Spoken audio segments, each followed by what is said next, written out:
I was surprised I accepted. Well, I knew NBC wanted me back. They told me straight after last year's ceremony. Maybe it was just after the ratings came in. It did quite well. I thought Hollywood Foreign Press would be a bit of a challenge, you know. I mean, it's their party as well, and if they don't want me to host their party, that's fine. There'd be no, you know, hard feelings. But they've got to know that I'm going to do the same again.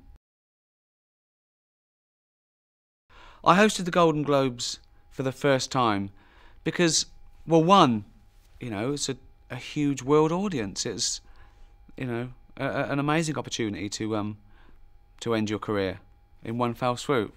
That's all I do these days. Things that could possibly be the end of my career. Although, for the last 10 years, there hasn't a week gone by where one journalist hasn't said this is the end of his career, which is always good fun. I'm loving the backlash. But I wanted to show that I could write and perform one-liners. I don't get to do that, you know, in film and TV work. It's usually narrative comedy. I don't even really do it with my stand-up. It's more anecdotal and stuff. So it was nice to, you know, to do topical, bespoke gags. I did it a second time because I wanted to improve on the first year, and I think I did that. And I did it a third time. One, because it's so much fun. It's so much fun. For 3 hours, I'm the most feared man in Hollywood. I did it because I'm a comedian and I want to make people laugh. You know, I didn't get the it's mean-spirited. I was surprised with the controversy. Usually, you have to kill someone to get that much press in America. But you know, I was trying to make people laugh, and you know, it wasn't a room full of wounded soldiers. It was a room full of people who pretend to be someone else all day. I was teasing them, you know. But yeah, I want to do it because I'm a comedian. And if I'm being honest, I said I wouldn't do a third. There was a part of me that did a third to shut those people up that said he'd never be invited back. So as soon as I wanted to prove it. But it's going to be the same. It's going to be the same, you know. They're not going to hear my jokes beforehand. I'm going to say exactly what I want. It's live. Anything can happen. And I'm going to make the same decision as I made last year.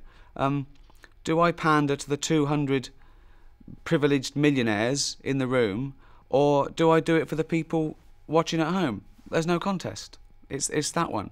And joking aside, win, lose or draw, it doesn't make any difference to me. You know, I do the Golden Globes for fun, like some people play golf. You know, come Monday morning, I'll be writing something else. I create my own labour. I'm not beholden to any of those people in the room. I don't have to watch what I say outside my own morality. And I'm not one of those comedians that thinks that, you know, comedy is your conscience taking a day off. My conscience never takes a day off.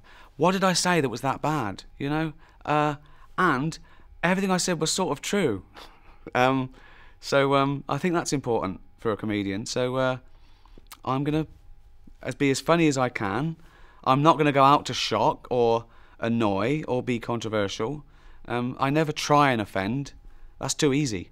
But if someone's offended by what I do, I don't apologise for it. Just because you're offended, it doesn't mean you're right. And it's comedy, you know. So I'd suggest to anyone in the room, get over yourselves. Just laugh.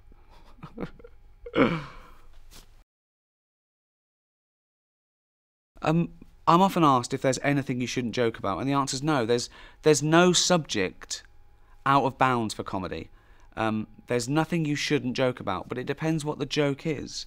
Comedy comes from a good or a bad place, and I think I do deal in taboo subjects very often. I often, you know, expose the elephant in the room, but people often make the mistake of the target of a joke with the subject of a joke, and they're not the same. No bad comes from discussing taboo subjects, or, you know. And I think as a comedian, my job isn't just to make people laugh, it's to make them think a bit. You know, I want to take the audiences to places they haven't been before. Otherwise, you know, what am I doing there? If they can do it themselves or they've heard it before. There's enough safe anodyne comedy out there, and good luck to them, but that's that's not what I do. They know what I do, and I'm going to do it.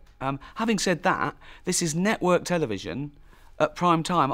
I didn't go crazy. I didn't do anything illegal or against taste and decency or swear. You know, these were jokes. They were jokes. They were legal jokes on TV. So some people got upset.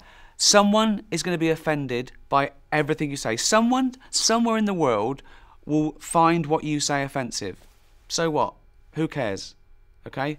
No one has the right never to be offended. They can expect the same as last year, but with different, I nearly said targets, with different subjects of the jokes.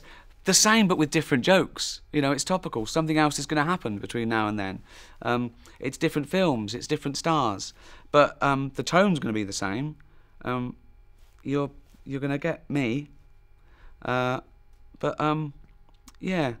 maybe they might be a little bit more chilled out about it this year, or not. Whatever. I don't care. But at the end of the day, I'm trying to entertain. I'm trying to be funny. That's what I'm. But it's got to be on my terms, or just get someone else to read an autocue. I can't read an autocue. I can't read. I can't read. Is there anything else you want to end it with? Like, I'm happy to do this, or I'm doing it because it's fun. You know, it's a privilege. It's a huge award show watched by 200 million people worldwide. It's a challenge. It's exciting. But I'm doing it because it's fun. Hopefully it's fun for the people at home as well. Hopefully it's fun for some of the people in the room. We'll see.